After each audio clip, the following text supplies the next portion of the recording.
নমস্কার, আর কে real story হাবে সবাইকে স্বাগত।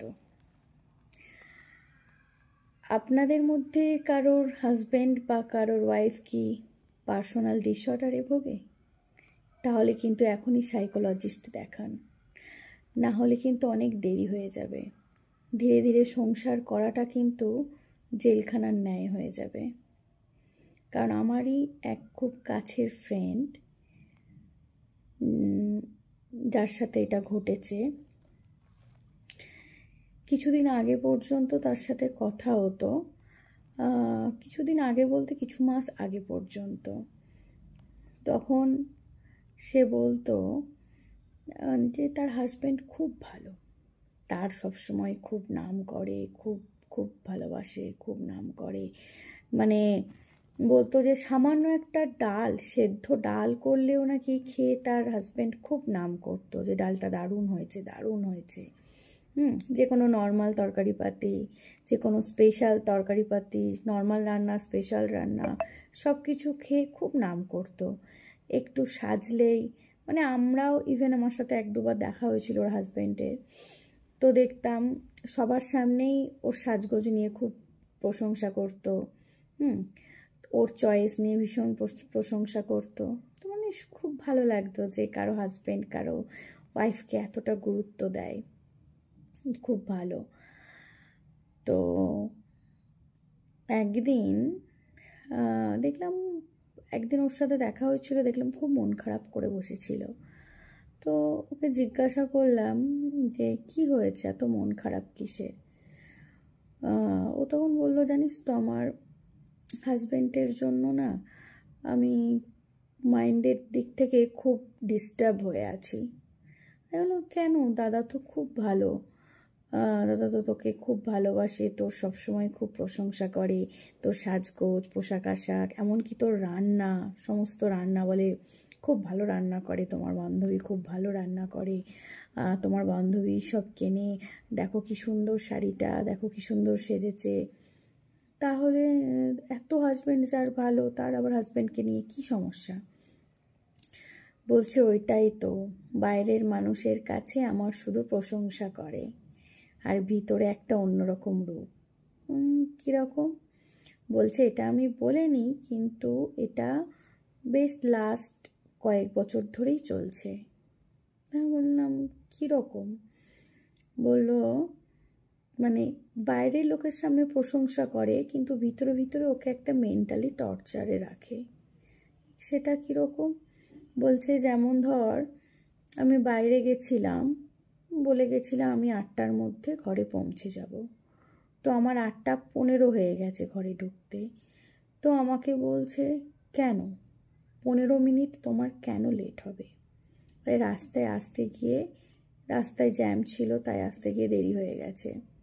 না, সেটা সে মানবে না। 15 মিনিটটা কেন লেট হয়েছে এই নিয়ে বাড়ি চিৎকার করে মাথায় করছে যে আর কি করে। তারপর বলছে আরও অনেক কিছু। যখন বলছে শাড়ি কিনতে যায়, ওর নিজের ড্রেস কিনতে চায়, ওর যেটা পছন্দ সেটাই কিনতে হবে। এই দেখ, আমাদের কাছে তো দেখায় যে তোমার বান্ধবীর চয়েস খুব ভালো, এটা ওটা। বলছে হ্যাঁ, লোকজনের সামনে ওরকম করে, কিন্তু দোকানে গেলে ও যেটা চয়েস করে দেবে সেটাই কিনতে হবে। আমি যেটা চয়েস করব, মানে আমার বান্ধবী যেটা চয়েস করবে সেটা নাকি কিনতে পারে না, এরকম নাকি বিহেভ করে। না, এরকম বিহেভ তো খুব অদ্ভুত না?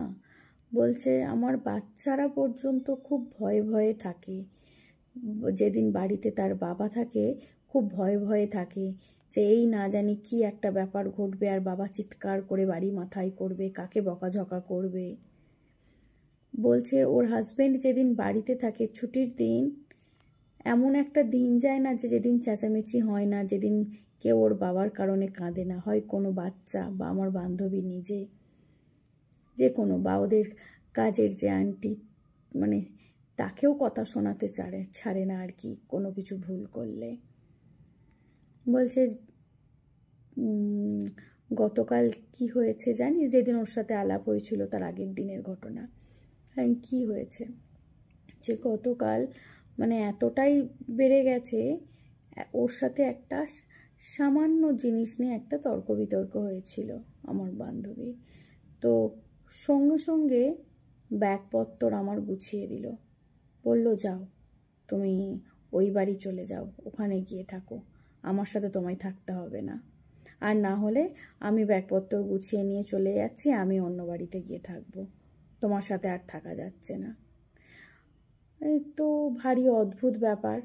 বলছে অথচ যদি এখন কেউ বাড়িতে লোকজন আসে তখন কিন্তু ও আবার নর্মাল, আবার কিন্তু ভালো ব্যবহার করবে, সবার সামনে আমার প্রশংসা করবে। এ তো ভারী অদ্ভুত। এরকম লোকের সাথে কি করে সে সংসার করবে? দুরকম রূপ। তো এই রিসেন্ট কিছুদিন আগে কথা হলো, তখন ও জানালো যে ও ডিসিশান নিয়েছে যে ওকে ডিভোর্স দেবে, কারণ এভাবে আর পারা যাচ্ছে না। মানে দিন দিন নাকি এটা বাড়তেই থাকছে। তো ও এক সাইকোলজিস্টের কাছে গেছিল, ওর হাজব্যান্ডকে নিয়ে যেতে পারেনি, ও একাই গেছিল। তো সেখানে কথা বলেছে, তার সব কিছু বলেছে। তো ওই সাইকোলজিস্ট বলেছেন যে এগুলো হচ্ছে পার্সোনাল ডিসঅর্ডারের সংকেত, পার্সোনাল ডিসঅর্ডারে ভুগছে আপনার স্বামী। তো বলেছে যে কারো পার্টনার যদি পার্সোনাল ডিসঅর্ডারে ভোগে না, তাহলে কিন্তু তার